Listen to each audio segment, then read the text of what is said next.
Have you ever met someone you have known for only a few hours or maybe only a few minutes, and yet something inside you quietly whispered, there is something about this person. You couldn't explain it. They hadn't done anything extraordinary.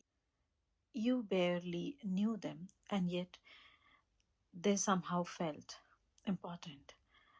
Now, here is something even stranger. Hello, and welcome back. I'm Jyoti, a psychotherapist, and this is from the Therapy Room Psychology of Mind and Body, a space where we explore the hidden pattern of our minds, a relationship, and what it is truly to be human. If you have ever found yourself wondering why your heart seems to recognize certain people before your mind does, today's conversation is for you. Have you ever met someone who was kind, emotionally available, respectful, consistent, and yet you simply didn't feel anything? No excitement, no curiosity, no pull, nothing. And maybe this is one of the greatest mysteries of being human because we often believe that we choose the people we fall in love with, but do we? Or does something much older inside us choose long before we are even aware of it? Imagine walking into a room filled with 50 strangers. Some people disappear into the background, a few catch your attention, and one person, without saying very much, stays, stays in your mind long after you have gone home. Why? Was it their smile, their voice, their confidence, or did something inside you recognize something that your conscious mind couldn't yet explain? Maybe you have had this experience. You met someone and your mind says, I should be careful. But your heart says, I need to know them.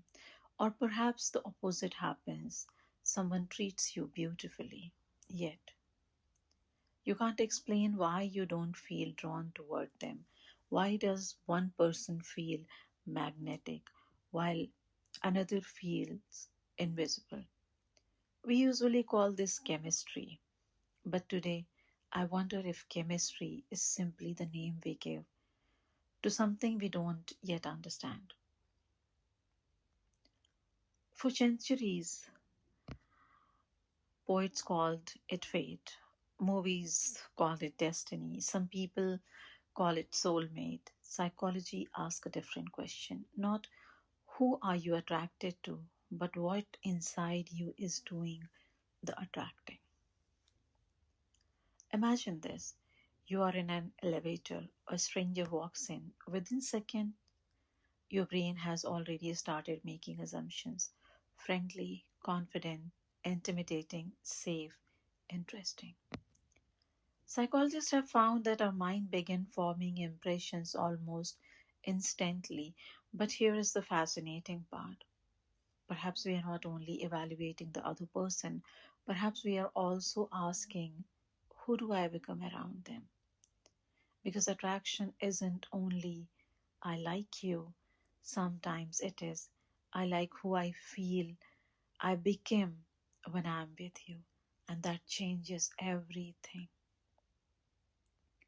Because those are not the same questions. A friend once told me something that stayed with me. She said, every time I meet someone who is emotionally uncomplicated, I lose interest. But if someone becomes difficult to understand, suddenly I can't stop thinking about them. She laughed while saying it, but then she became quiet and asked, why does certainly bore me? Why uncertainty consumes me? I don't think she was the only person asking that question. Maybe many of us have. What if attraction isn't actually about the other person? What if attraction is also a memory?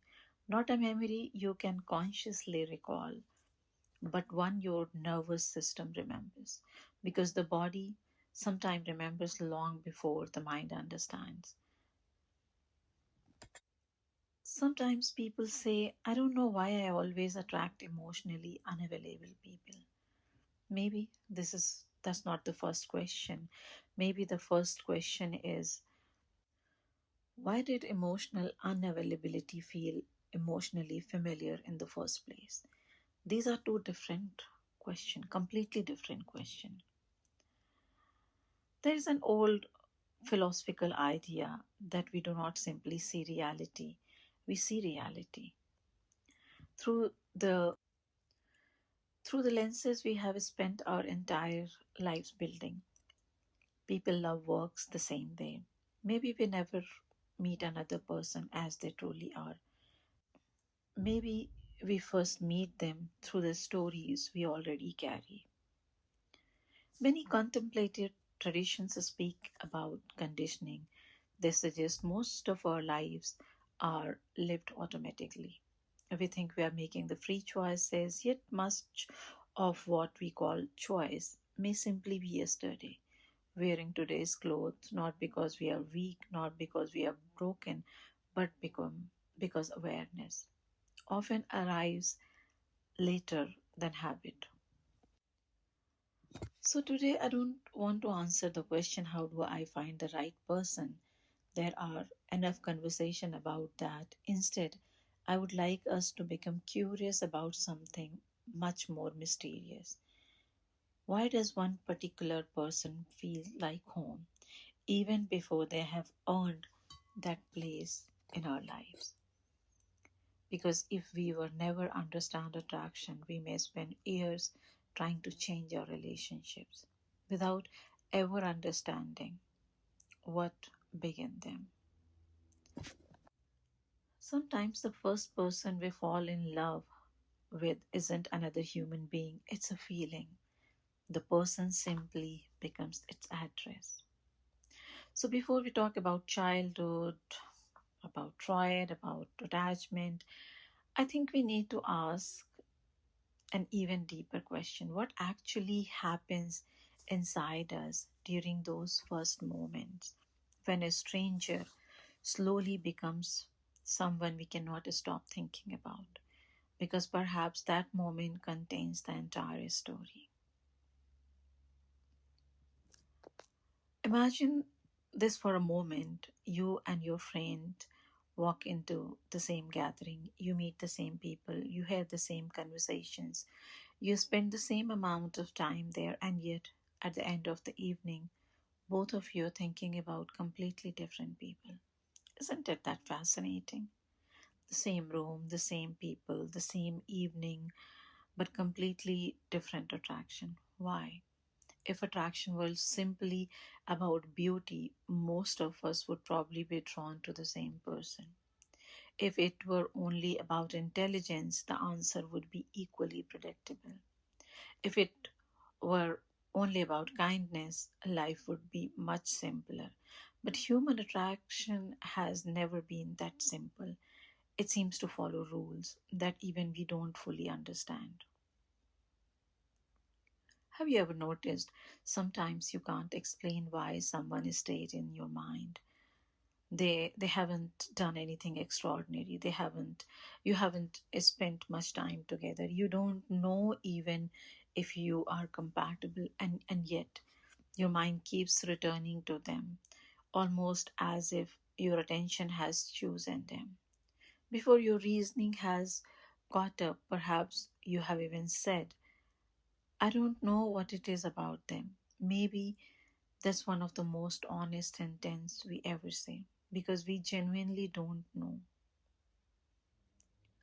When people talk about attraction, they often focus on what they can see: appearance, confidence, humor, success, shared interest, and yes, these things matter.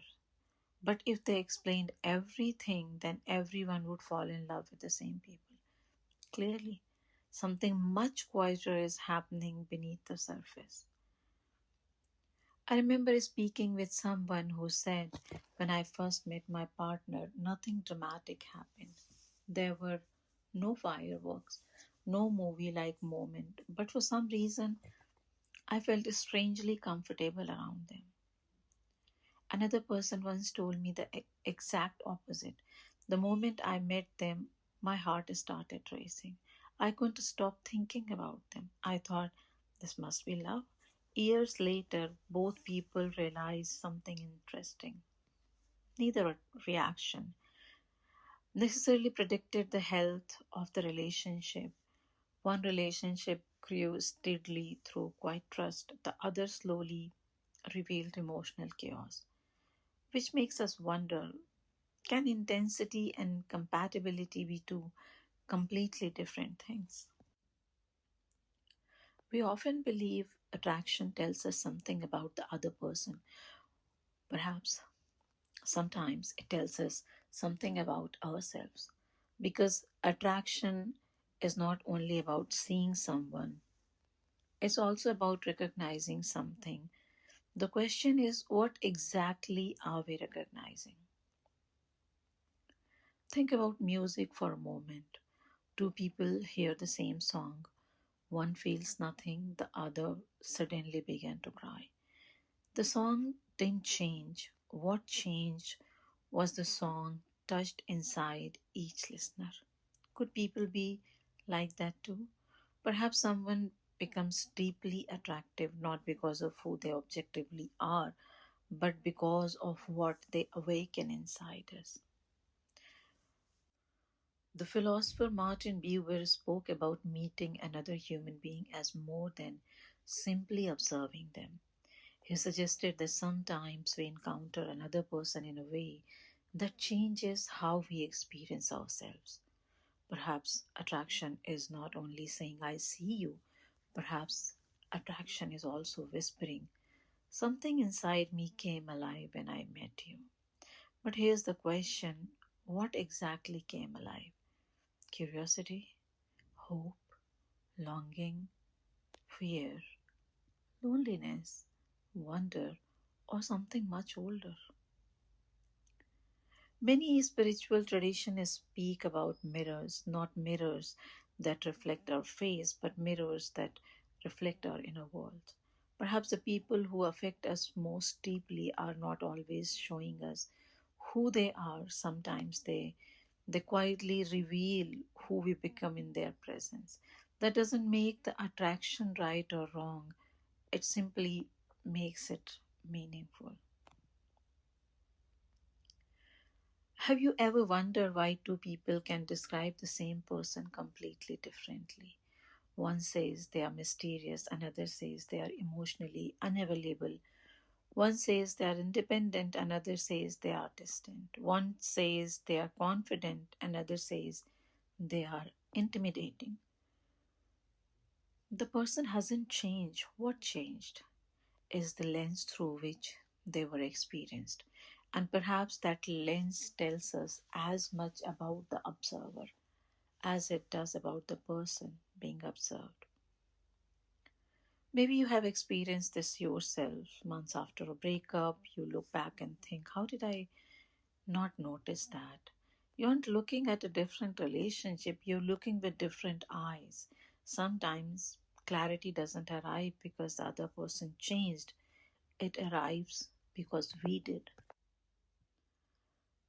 Attraction doesn't always point toward the person we need. Sometimes it points toward the story within us that has not yet been understood.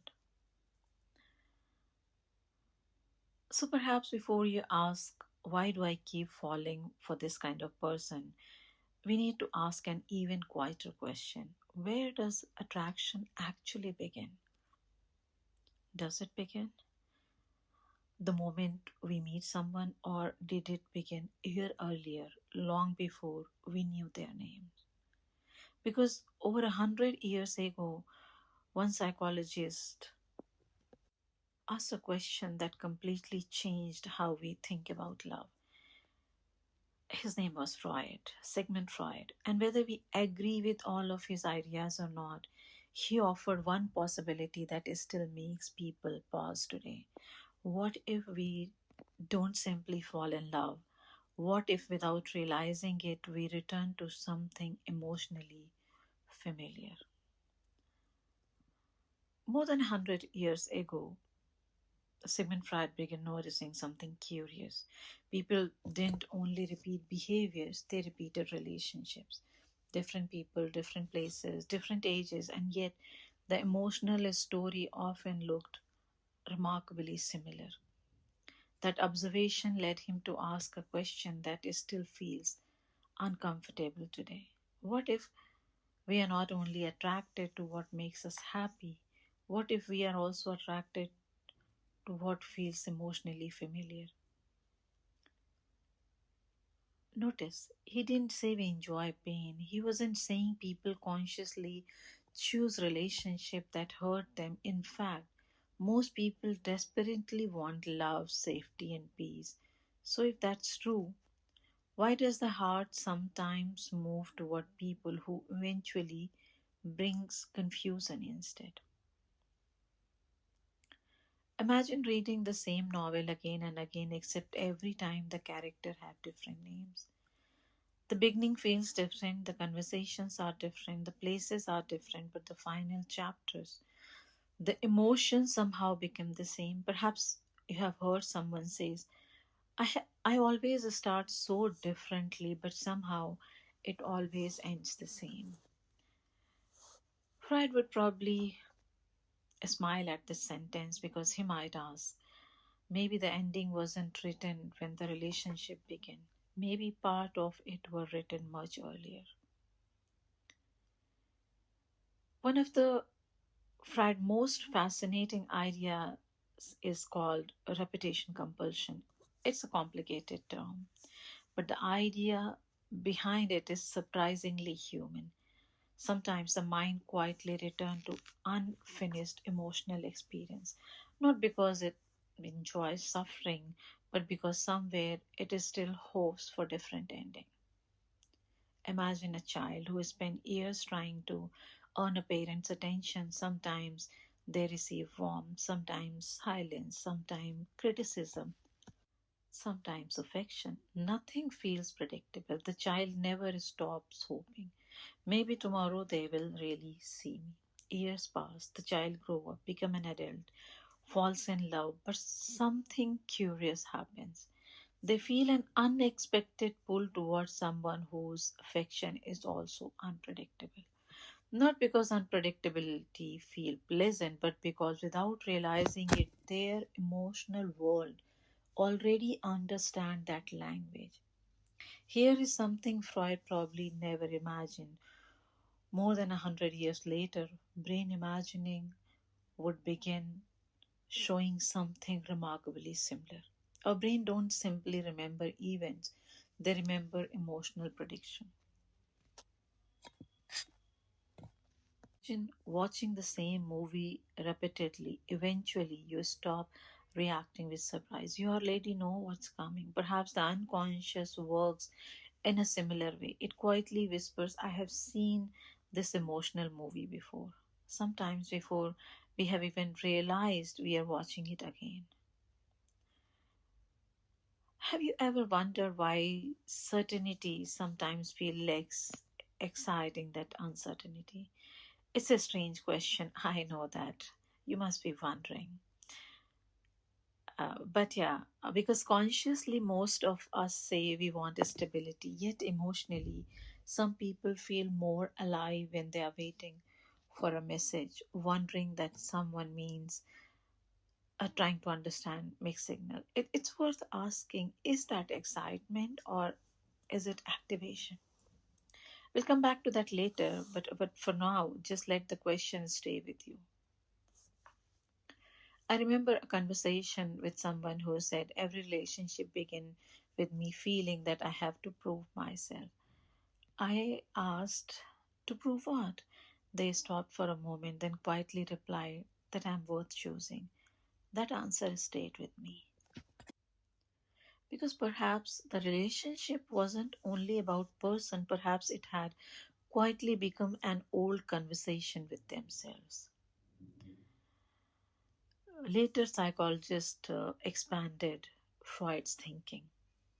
They noticed that children don't only remember events, they develop inner emotional maps of relationships without realizing it. We begin carrying invisible expectations, what love feels like, what closeness feels like, what conflict feels like, what our needs, whether our needs matters, whether asking for comfort is safe, whether being vulnerable is dangerous. These maps are rarely conscious, but they quietly travel with us into every new relationship. There's a very interesting question which is coming into my mind, that do we spend our life searching for new experience, or do we spend much of life trying to make sense of old ones? Perhaps that's why certain relationships feel strangely important, not because they are entirely new, but because they awaken questions we have been carrying for years. Many wisdom traditions suggest that life keeps presenting similar lessons, not as punishment, but as invitation to awareness. Whether you believe that or not, it's an interesting thought. Maybe certain people don't enter our lives simply to stay. Maybe they reveal pattern we could not see on our own, not because they were sent to complete us, but because they quietly illuminated something that was already within us. Here is a question I find fascinating. If you could erase every memory of your childhood, would you still be attracted to exactly the same people? No one knows for certain, but psychology suggests perhaps not, because even when memories fades, our emotional learning often remains. Sometimes the body remembers what the minds can no longer describe. The unconscious doesn't ask who will make me happiest. Sometimes it asks who feel strangely familiar. Before we go any further, I want to be careful about something. This doesn't mean our childhood determine our future. It doesn't mean every attraction comes for trauma, or it doesn't mean every relationship is an attempt to heal the past. Human beings are far more complex than that.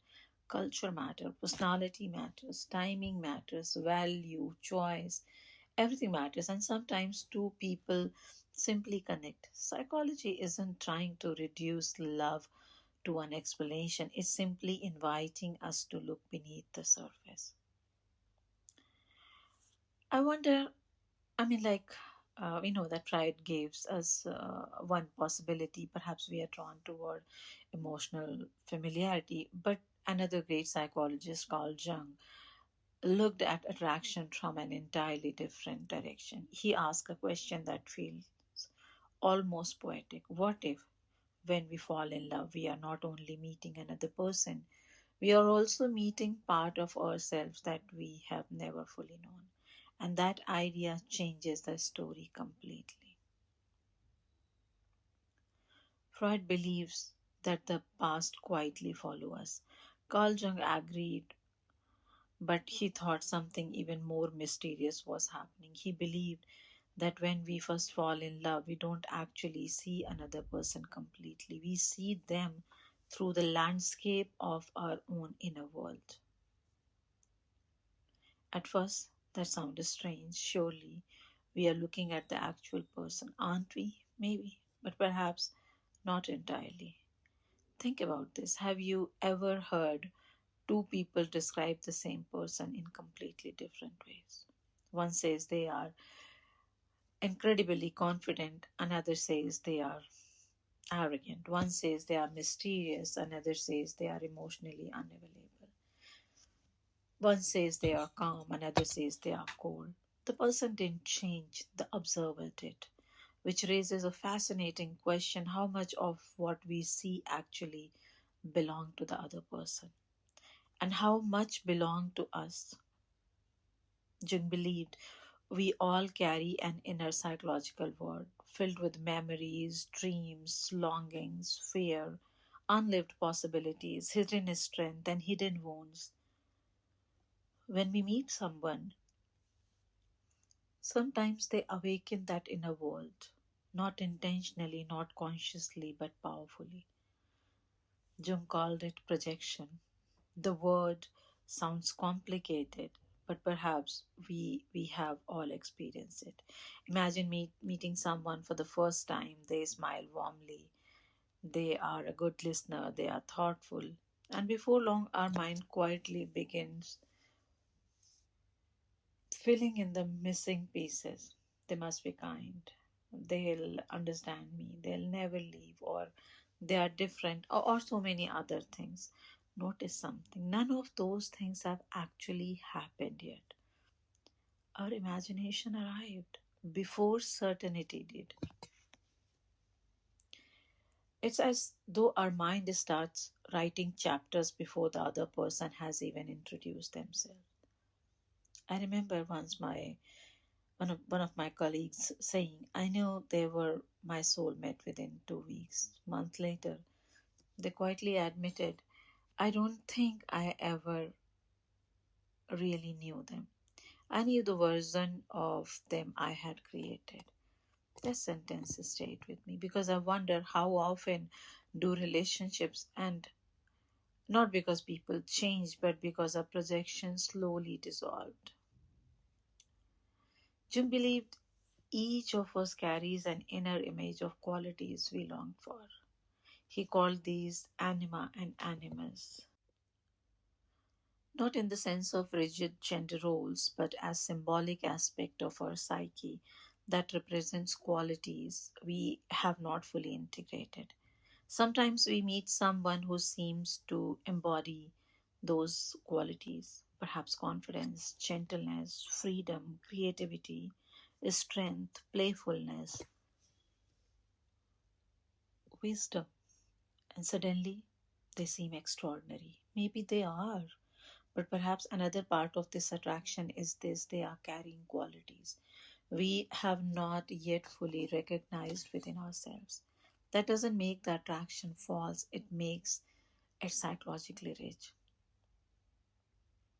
Think back to someone you once couldn't stop thinking about. If you removed their appearance, their career, their lifestyle, what was it that fascinates you? Did they represent freedom, adventure, safety, validation, certainty, being chosen, being understood? Sometimes we believe we are searching for a person when perhaps we are searching for a feeling or even a forgotten part of ourselves. Carl Jung also spoke about something he called the shadow.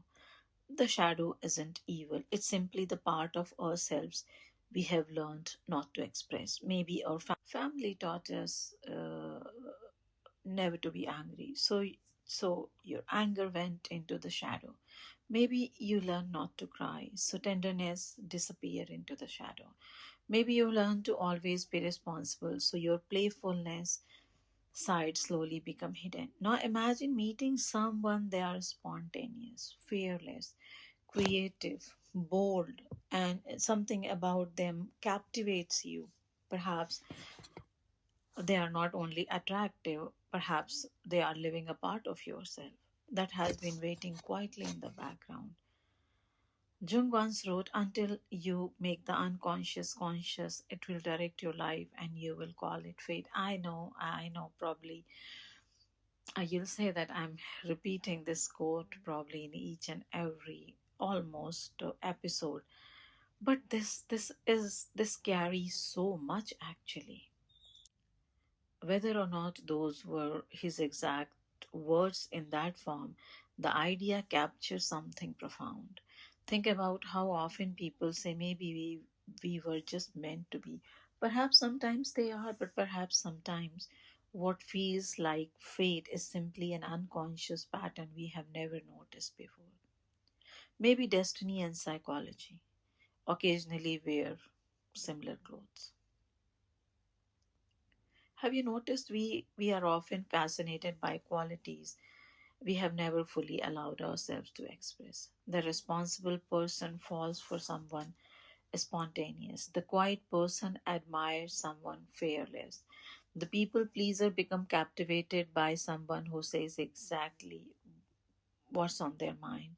Perhaps they are not only attracted to another human being, perhaps they are meeting the part of themselves that have been waiting patiently for permission to exist. The Greek philosopher Socrates once said, "Know yourself." It's a simple sentence, yet perhaps one of the hardest thing any human being can do. Because sometimes we only begin discovering ourselves through the people who move us.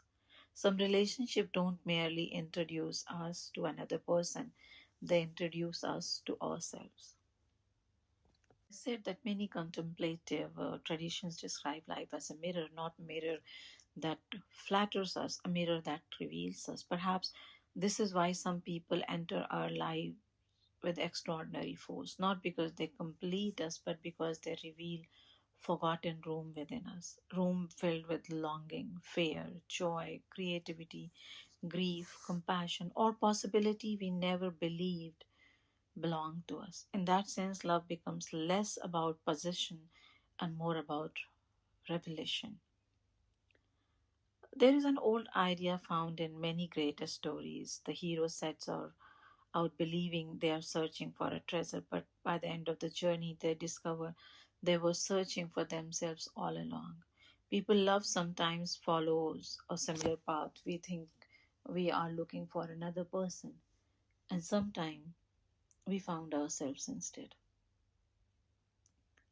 But here's where it becomes really interesting. If attraction can involve projection, how do we even truly see another person?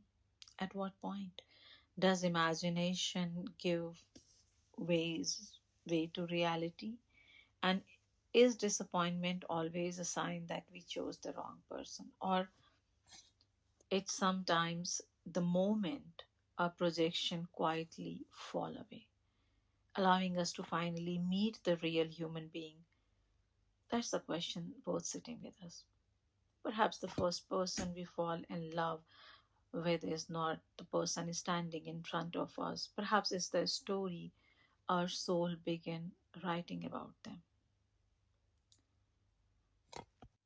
We have talked about Freud and Jung, but I think I would like to uh, invite you somewhere even deeper, not into your thoughts, not into your memories, into your body. Because before the mind tells a story, the body often tells one first. Imagine something simple. You're walking alone at night. You suddenly hear footsteps behind you. Before you consciously think, should I be worried? Your shoulder becomes tense. Your breathing changes. Your heart beats faster. Your body reacted before your thoughts did. Your nervous system is constantly asking one question: am I safe? Not. Am I in love? Not. Is there any soulmate? Simply, am I safe?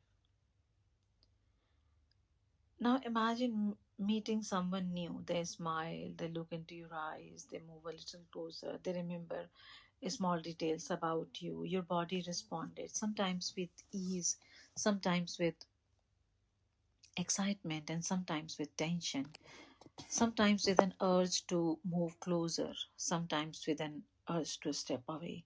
Most of us believe we are making a psychological decision, but perhaps our nervous system has already voted before our mind begins explaining why. Here's something fascinating. The nervous system isn't interested in what what's objectively true. It's interested in what feels familiar. And those two things are not always the same. A child who grew up in a calm, predictable, emotional, responsive home may experience consistency as comforting. Another child growing up where affection appears then disappears, where love feels uncertain, where emotions are unpredictable, may unknowingly become familiar with uncertainty itself. Years later, both people meet someone who is loving and consistent. One person relaxes, the other person becomes strangely restless. Not because consistency is wrong, but because their body quietly whispers, I have never learned this language before. Perhaps this is why people sometimes say they're wonderful, I just don't feel the spark. Have you ever wondered what we actually mean by a spark? Could it be love? Absolutely. Could it be? Could it also be novelty? Yes. Could it be certainty? Sometimes. Could it be even be an activated nervous system? Perhaps, maybe. Not even butterfly is announcing love. Sometimes it's simply announcing significance, and significance doesn't always mean safety. A colleague once shared something that I found deeply thought provoking. She said, when someone replies immediately, I start wondering if they are too available. When someone takes 2 days to reply, I can't stop checking my phone. She wasn't proud of it. She wasn't judging herself. She was simply observing. And I think that's where understanding begins, not with criticism, with observation. Let's imagine for children, not with diagnosis, not with labels, just with different experiences. One child learns when I am upset, someone comes. Another learns sometimes they come, sometimes they don't. Another learns I should probably deal with everything alone. And another learns the person I run towards for comfort is also the person I fear. Years later, those children become adults. They don't consciously remember every moment, but their bodies remember the emotional atmosphere. One feels safe asking for reassurance, one fears being abandoned, one feels overwhelmed when people become too close, and one desperately wants closeness while simultaneously fearing it. These aren't simply personality traits, they are survival strategy that once made perfect sense.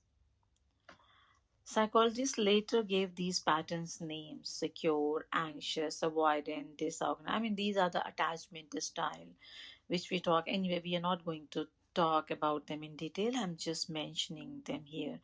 The names are useful, but perhaps what matters even more is remembering that behind every label there is a human story, a nervous system doing its very best with what is learned about love. There's another beautiful idea from psychology called object relation theory. Despite its a strange name, it isn't about object at all. It's about relationships. It suggests that we carry people within us not physically, psychologically. The comforting parent, the critical parent, the emotionally unavailable caregiver, the playful sibling, the protective grandparent. Pieces of those relationships quietly become part of our inner world. So when we meet someone new, we are not meeting them with an empty heart, we are meeting them with a lifetime of invisible relationships already living inside us. Isn't it that extraordinary? Perhaps every first date is never really just two people. Perhaps it's two entire emotional history meeting across a table. Imagine carrying an invisible photo album everywhere you go, not filled with photographs, filled with emotional experiences. Every meaningful relationship quietly plays another picture inside without realizing it. Every new person we meet is compared not to reality but to that invisible album. No wonder love can sometimes feel so confusing. We are not only meeting today's person, we are meeting them through yesterday's memories. The philosopher Simone Weil once wrote that attention is one of the purest form of love. Maybe that's why emotional neglect leaves such a big imprint, not because someone failed to love us, but because at important moments we didn't really feel deeply seen. Could it be that many adults aren't only searching for romance? Could they also be searching for the experience of finally being witnessed? Many spiritual traditions spoke about coming home. We often imagine that home is a place, but perhaps home is also a nervous system that no longer has to remain on guard. Maybe peace isn't finding the perfect person. Maybe peace begins the moment our body slowly learns that love doesn't always have to be earned. I'm not saying that that is easy. I'm simply wondering whether that's possible. Imagine if two people say, I love you. The worlds are identical, but inside one nervous system, those words peaceful. Inside another, they feel frightening. Not because love is different, because history is. We don't only listen to another person's world, our nervous system also listens for echoes of yesterday. So perhaps our heart isn't simply choosing a person, our imagination isn't working alone, our childhood isn't working alone, even our nervous system isn't working alone, because there is another force, one that quietly stores emotional experiences, sometimes without words, sometimes without conscious memories. It's called trauma. And perhaps it doesn't only change how we remember the past, sometimes changes who feels familiar in the present. But there is one more piece of puzzle, and perhaps it is the quietest one, I'll say, like I named it. Because not every emotional or important memory lives in words. Some memories live in sensation, in emotion, in expectations, in the body. So when we hear the word trauma, many of us imagine something dramatic, a terrible accident, violence, abuse, a single life changing event. And yes, those experiences can absolutely be traumatic. But psychologically has gradually taught us something else. Sometimes it isn't only what happened to us that shapes us. Sometimes it's what didn't happen, the hug that never came, the comfort that never arrived, the apology that was never spoken, the feeling of being deeply understood that was quietly missing. Think about it for a moment. Imagine two children, one grew up hearing, tell me what's wrong, another grows up hearing, don't be so sensitive. Years later, both becomes adult, both fall in love, but they are not entering the relationship with the same emotional vocabulary. One learned my feelings have a place, the other may have learned my feelings are too much. Neither person choose those lessons. Yes, those lessons quickly become part of how love is experienced. Perhaps this is why emotional neglect can be so confusing. Unlike obvious wounds, it's invisible. Many people say nothing terrible happened in my childhood, and that may be completely true, but another question gently follows, what emotional experiences were missing? Sometimes healing isn't only about remembering painful moments, sometimes it is about noticing quiet absences. Families are fascinating. Without anyone planning it, children often begin taking on emotional roles. One become the responsible one become the peacemaker, one become the achiever, one become the invisible child, one become the caretaker, one becomes the one who never asks for anything. At first, those roles help the family function, but years later, they quietly travel into adult relationships. The caretaker keeps choosing people who need saving. The achiever wonders if love has to be earned. The invisible child struggles to believe they'll be truly be noticed.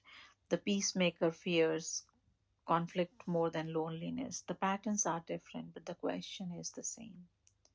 When did this role first begin? There's another popular phrase that has become very popular recently is as trauma bonding. Unfortunately, it is often misunderstood.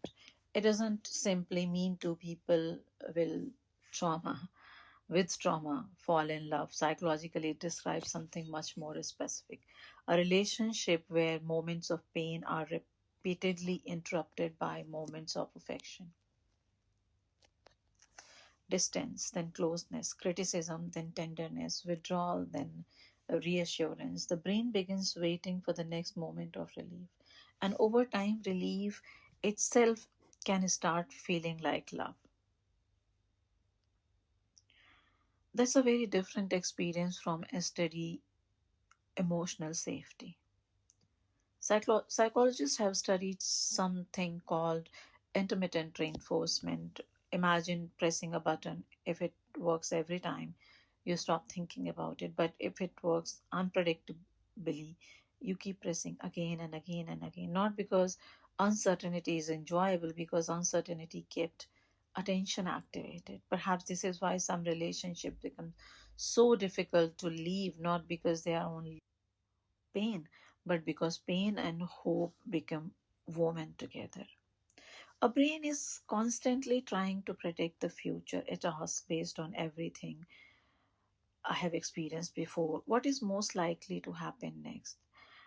This prediction system keeps us alive, but it also influences relationships. Sometimes the brain isn't asking what is healthiest, it's asking what have I experienced before. The brain prefer what it can predict, even when what it predicts is emotionally difficult.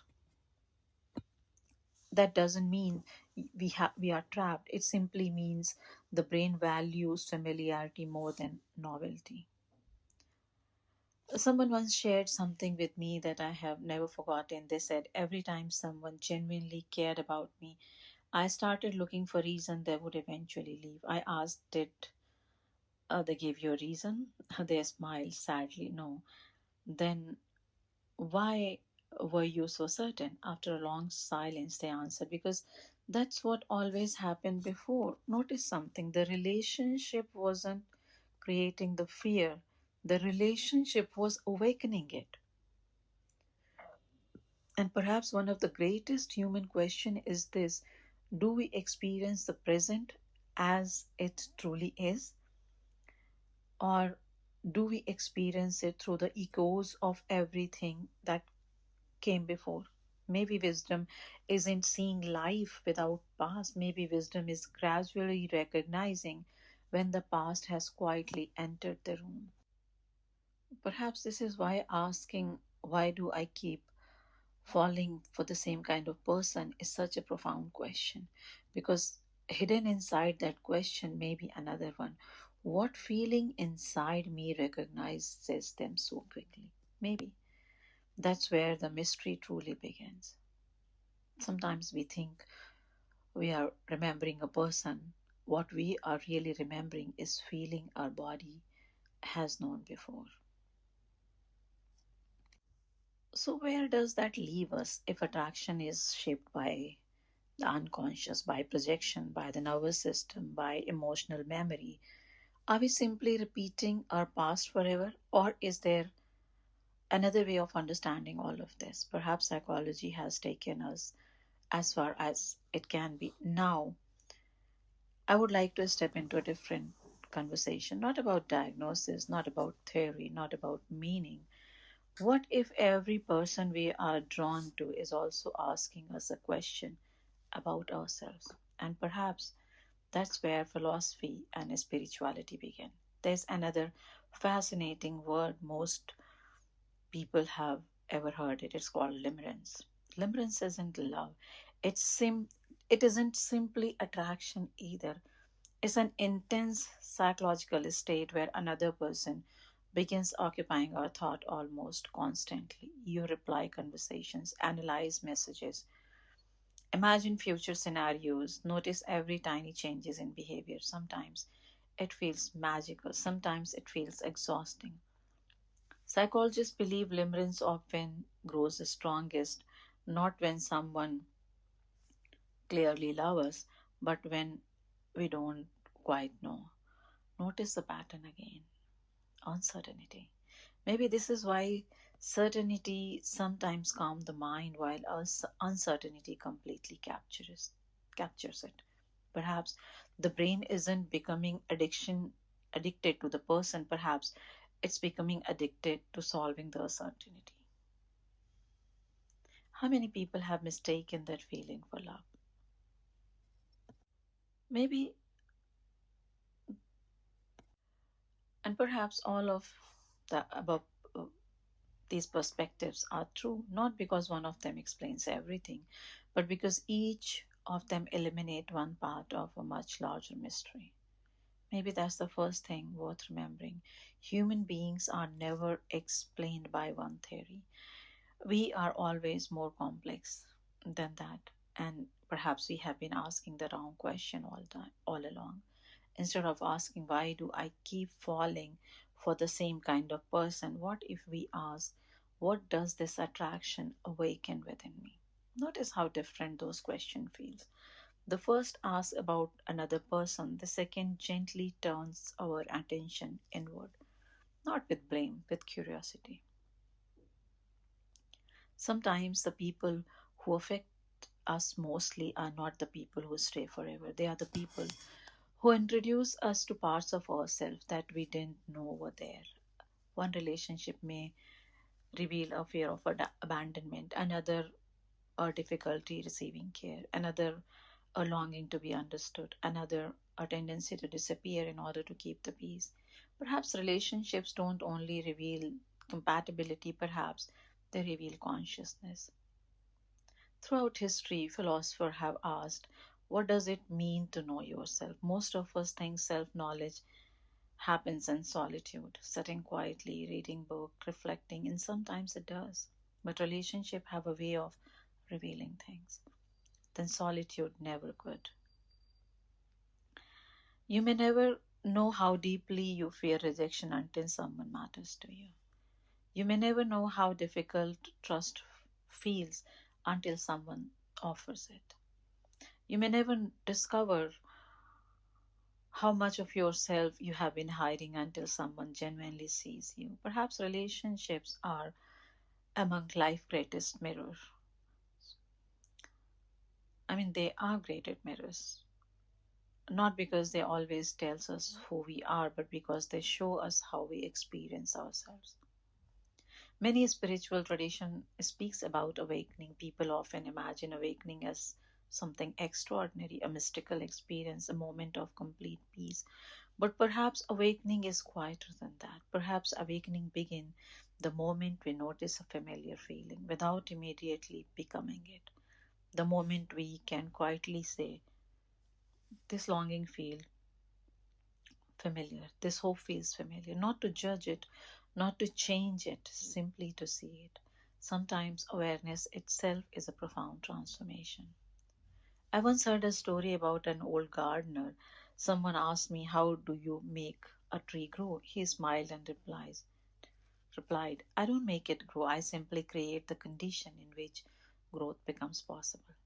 I often think relationships are little like that. No relationship can force us to grow, but many relationships create the conditions where we finally see ourselves more clearly, some through joy, some through heartbreak, some through quiet companionship, some through loss. Even leave, even each leaves us with a different understanding of what it means to be human. People often ask, do you believe in soulmates? Perhaps that's not the most interesting question. Maybe a more interesting one is, why does the idea of a soulmate move us so deeply? Could it be that beneath our search for a perfect person is much older longing? The longing to feel fully known, fully accepted, fully seen. Maybe what we are really searching for isn't perfection, it's just recognition. There is something else I have often wondered. What if every person we fall in love with teaches us a different definition of love? One teaches us that love cannot survive without honesty. Another teaches us that chemistry is not the same as compatibility. Another teaches us that longing is not always intimacy. Another teaches us that kindness can be quiet. Another teaches us that attraction alone cannot sustain relationship. Perhaps every relationship leaves us with a slightly different understanding of what love is and what it isn't. People change, we change, relationship change. Sometimes the greatest suffering comes not because change exists, but because we expect love to remain exactly as it first appeared.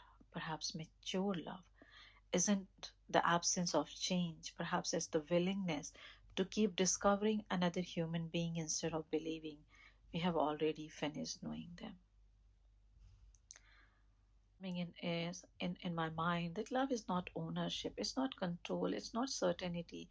Perhaps love is the courage to encounter another human being without demanding that they become the answer to every unanswered questions within us.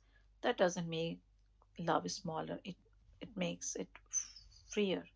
So maybe after everything we have talked, the question isn't why do I keep falling for the same kind of person?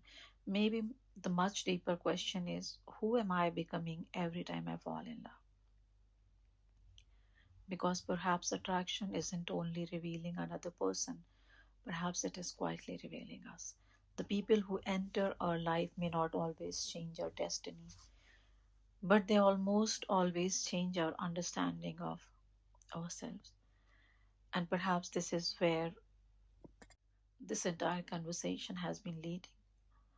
Not toward certainty, not toward a formula for love, but toward a quieter kind of understanding. So, before we end today, I would like to leave you with just a few thoughts, not as answers, but as questions to carry with you. And here is one of my favorite questions. Would you rather watch a movie you have already seen or one whose ending you know nothing about? Most people choose the new movie. Our brain doesn't.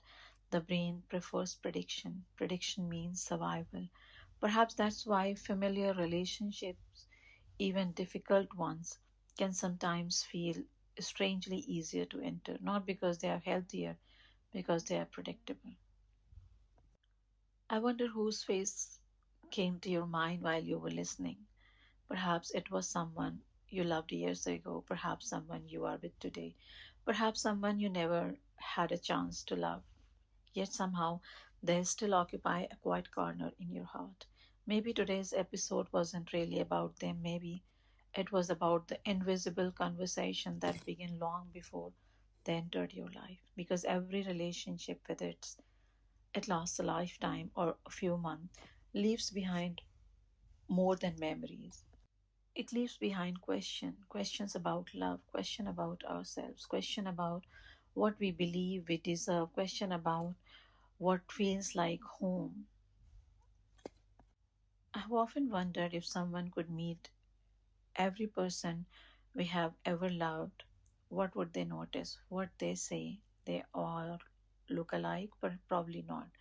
Would they say they all have the same profession? Probably not. But perhaps they would notice something much quieter. Maybe each one awakened a similar feeling, a familiar emotional atmosphere, a familiar hope, a familiar fear. Maybe that's what connected them all, not their faces, but the part of us they touched. There is an ancient idea that every meaningful question changes us long before we discover its answer. Perhaps this question, why do I keep falling for the same kind of person, is one of those questions. Not because it has one perfect explanation, but because asking it changes the ways we begin to look at ourselves. Sometimes the value of a question is not that it gives us an answer, it's that it invites us to become more conscious. Perhaps every relationship asks two questions. The first one is obvious, who is this person? The second one is much quieter, who am I becoming while loving them? Maybe the second question is the one that changes our lives. Perhaps awareness is one of the deepest form of compassion. Not compassion toward another person, compassion toward ourselves. The gentle realization that much of what we call choice has been shaped by experience, stories, relationships, and emotional lessons we never consciously chose. Perhaps understanding that allows us to hold our own humanity a little more gently. A Zen teacher once asked what changes after awakening. He smiled, everything and nothing. Perhaps awareness works like that. The people around us may remain exactly the same, yet the way we experience them can become completely different. Not because they changed, because we finally begin seeing. So, before we say goodbye today, I would like to leave you not with conclusion, but with a few questions. You don't need to answer them now, just let them stay with you. When someone immediately captures your attention, what is that you are actually recognizing when someone feels like home. What has home meant throughout your life? When you call something chemistry, what else might be happening beneath that word? If attraction could speak, what story would it tell? And perhaps the quietest question of all, when was the very first time you learned what loves feel like? Perhaps one day you'll meet someone completely different from everyone you have loved before, and perhaps for the first time, what feels familiar won't be uncertainty, it won't be emotional distance, it won't be chasing, it won't be proving. Perhaps what feels familiar will simply be peace, and perhaps what will surprise you most of all, we spend much of our lives believing that we are searching for the right person. Perhaps all along life has also been inviting us to discover the one person we understand the least, ourselves. If today's conversation didn't give you easy answers, that was intentional. Some questions are too important to answer too quickly. If this episode made you think of someone, or perhaps made you think differently about yourself, I would love for you to share it with someone who has ever asked, why does this keep happening to me? Because sometimes the beginning of understanding isn't finding an answer, it's discovering a better question. This has been from the therapy room, psychology of mind and body. Thank you for spending time with me. If this resonates, please follow, subscribe, and share it with people to whom you think it will be helpful. Until next time, take gentle care of yours, your body, and your heart. And one more thing, if there is something which you would like to share, please feel free to put something in the comment box. I would love to hear your reflection. I'll see you in the next episode. I'll be sitting next beside to you. Take care.